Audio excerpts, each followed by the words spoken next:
43 and 10 for Steph. He became the first player in NBA history to have at least 5 threes in 4 consecutive finals games, and he's talking to the media now. It means everything, knowing the sense of urgency we had to have tonight to, win on the road and keep some life in the series, get a home court advantage back, and try to create some momentum our way.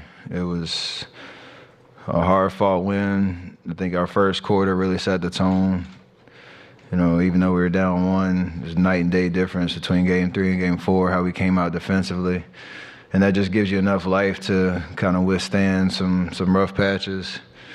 And then, find some runs. We get some stops, get out in transition, guys get involved. And, you give yourself a chance to win it down the stretch. So proud of everybody in terms of our physicality, our focus, perseverance throughout the game. 2-2 is way better than 3-1 going home. So, job well done tonight. Kendra up front. Kendra Andrews, ESPN. Steph, Clay said, there are 2 questions. First, Clay said that he ranks this as your #1 finals performance. Do you kind of agree with that? And then 2, Draymond said he could kind of tell by your demeanor the past couple of days that you were going to bring some extra fire tonight. Did you feel something like that brewing over the last couple of days since the loss?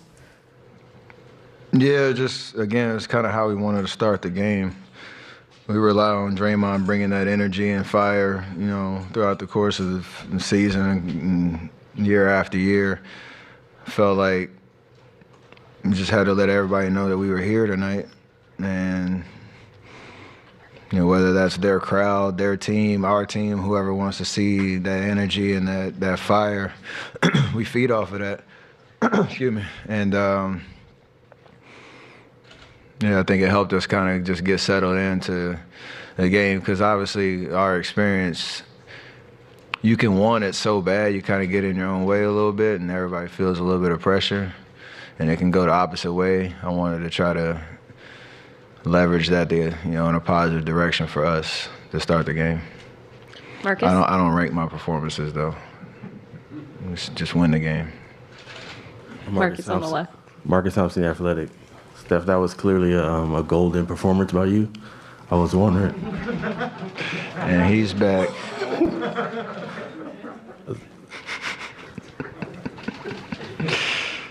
I was wondering, have you ever gotten into the crowd that early in the game? You yelled at them and you were flexing.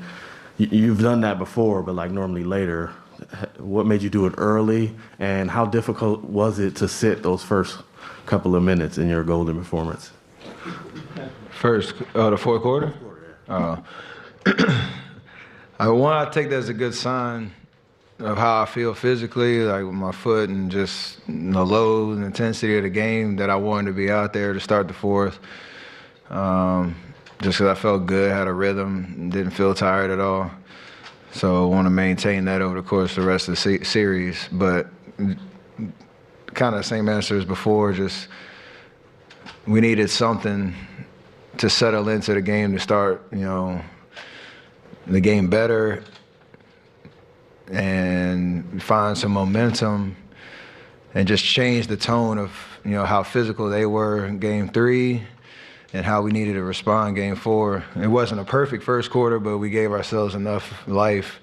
And that fire was me just trying to show that we're here tonight and we understand what the task at hand is. And thankfully, we found a way to get it done. Question in the middle.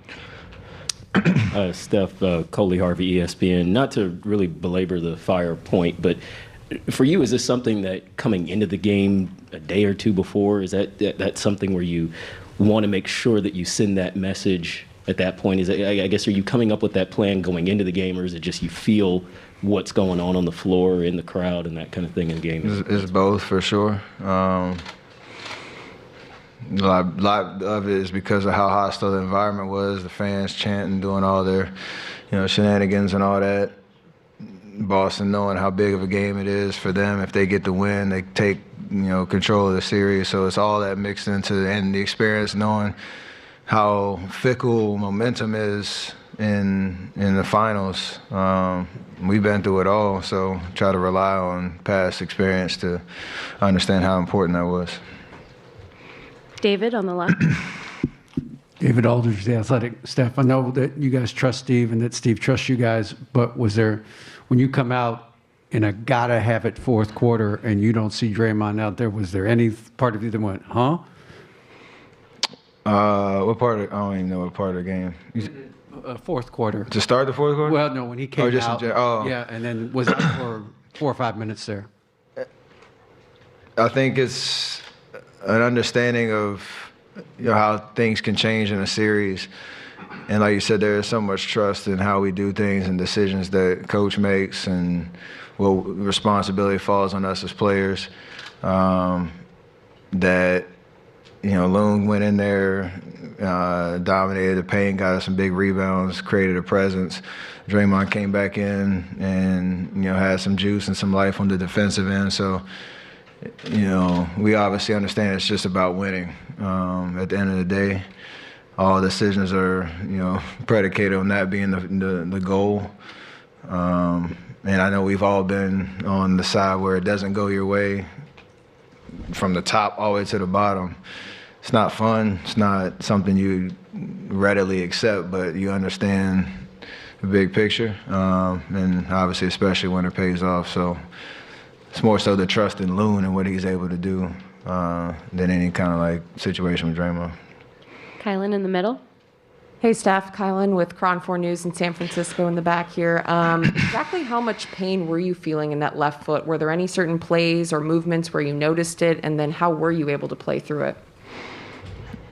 Great rehab, medical staff hooking me up the last 2 days, getting me right. I think for the most part, I didn't think about it. I don't know how to explain the pain. It's more so just when you're out there, you don't compensate or it doesn't take up too much mental space in terms of, feeling like I can do whatever I want to out on the court. So hopefully that continues with these next 2 days off and get ready for Game 5.